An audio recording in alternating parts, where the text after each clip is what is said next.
Shalom saudara-saudari yang terkasih, tema renungan kita Yesus nama di atas segala nama yang dibawakan oleh Pendeta Drison Ginting. Selamat pagi, renungan kita hari ini Selasa 6 Februari 2024 dengan judul Teladan yang Tidak Bercacat.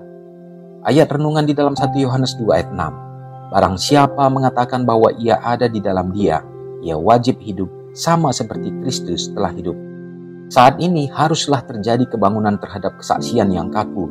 Jalan ke surga sekarang tidak lebih mulus daripada ke zaman juru selamat kita. Semua dosa kita harus disingkirkan. Setiap kesenangan yang dimanjakan, yang menghalangi kehidupan beragama kita harus dipotong.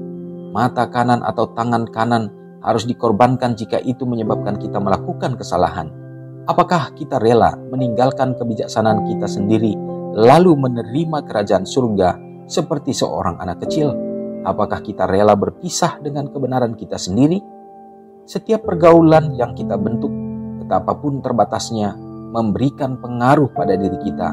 Sejauh mana kita menyerah pada pengaruh itu akan ditentukan oleh tingkat keintiman, keteguhan pergaulan, dan kasih, serta penghormatan kita kepada orang yang bergaul dengan kita.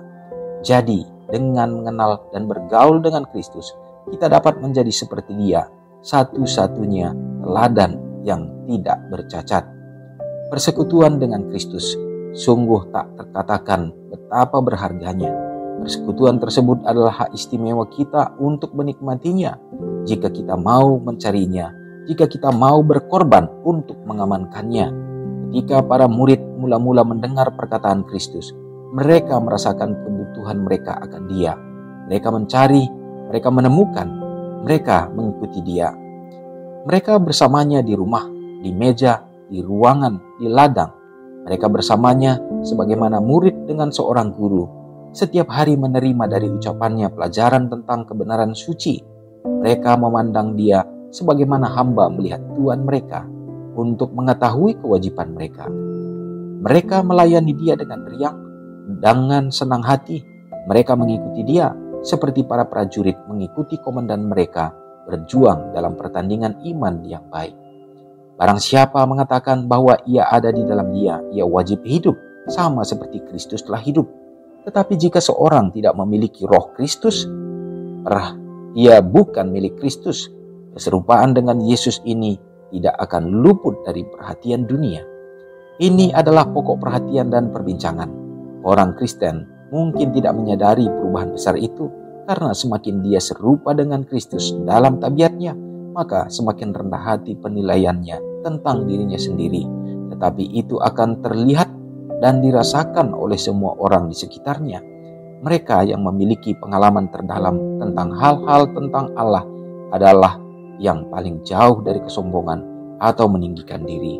Mereka adalah orang yang paling rendah hati dalam menilai diri sendiri dan memiliki gambaran yang paling agung tentang kemuliaan dan keunggulan Kristus. Mereka merasa bahwa tempat rendah dalam pelayanannya terlalu terhormat bagi mereka. Renungkan lebih dalam.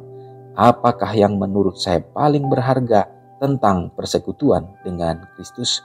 Saudara yang kekasih, hari ini kembali kita dikenyangkan melalui poin-poin dalam renungan ini. Yesus adalah teladan yang tak bercacat. Dan Dia menyatakan bahwa barang siapa mengikut Dia, ia wajib hidup sama seperti Yesus hidup. Kita harus hidup sama seperti Yesus Kristus hidup.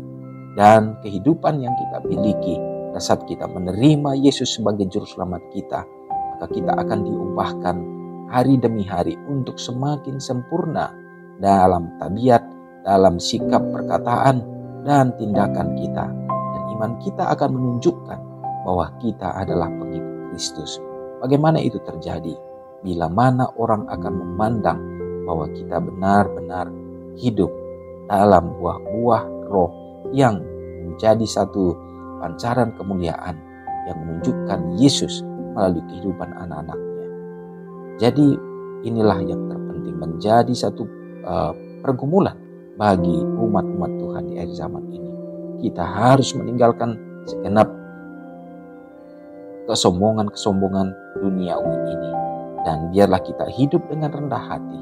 dan kita akan diangkat Tuhan untuk menjadi alat baginya untuk menyatakan kasih dan terang kemuliaan. Semoga Tuhan akan selalu meneguhkan kita. Mari kita sama-sama berdoa. Terpujilah Engkau Allah Bapa yang bertahta dalam kerajaan sorga. Terima kasih ya Tuhan. Di saat kami menikmati hari yang baru, kami juga percaya kami akan menikmati juga kasih dan berkat Tuhan yang indah pada hari ini. Tuhan, terima kasih oleh karena pekabaran ini yang sangat luar biasa menolong kami Tuhan untuk dapat bertumbuh, bahwa kami memiliki teladan yang harus kami ikuti dan kami bisa hidup sama seperti Kristus bila mana kami memohon kuasa Roh Kudus Tuhan, dan kami akan semakin disempurnakan. Biarlah kami akan dijauhkan dari roh meninggikan diri, kesombongan, dan cinta akan dunia yang membawa kami ya Tuhan lupa terhadap tuntunan Tuhan, lupa terhadap kewajiban kami. Dan biarlah kami semata-mata ya Bapa dapat dipakai oleh Tuhan untuk menunjukkan kemuliaan Kristus. Ya Bapa, terima kasih. Hari ini kami berserah kepada Tuhan, mengampuni dosa pelanggaran yang kami lakukan, supaya kami layak berjalan sesuai dengan kehendak Tuhan. Memberkati kami dengan kesehatan, memberkati dengan kekuatan, sehingga memperoleh semua yang terbaik untuk melakukan segenap tugas tanggung jawab sepanjang hari ini. Anak-anak dalam kehidupan mereka, dalam meraih harapan cita-cita mereka, Tuhan, biarlah kami memohonkan padamu, Kau yang akan memberikan yang terbaik. Dan biarlah mereka berdiri teguh menjadi tiang-tiang bagi gereja Tuhan. Mereka dijauhkan dari semua tantangan cobaan, dan bila pun menghadapinya, mereka akan menjadi pemenang iman. Memberkati juga ya Tuhan bagi anak-anak yatim, demikian juga janda-janda yang memerlukan dalam kehidupan mereka. Itu banyak umat-umat-Mu yang berada dalam kesulitan. Tuhan, kami yakin dan percaya melalui berkat Tuhan akan menolong, sehingga mereka merasakan hadirat Tuhan senantiasa dekat kepada umat-umat Tuhan. Memberkati juga ya Tuhan bila mana pada hari ini umat-umat-Mu yang bersuka cita dalam merayakan hari ulang tahun mereka. Biarlah kasih pemeliharaan juga jadi bagian mereka, kesehatan dan panjang umur, dan juga iman mereka ditambahkan. Terpujilah Engkau Bapa. Terima kasih untuk segenap kasih-Mu menjadi bagian kami hari ini. Dalam nama Yesus kami berdoa. Amin. Selamat pagi, selamat beraktivitas. Tuhan Yesus memberkati. Ingatlah Matius 5 ayat 13-16. Biarlah kamu menjadi garam yang mengasinkan dan terang yang menyinari kehidupan orang lain. Jangan lupa subscribe, like, dan share ke seluruh dunia.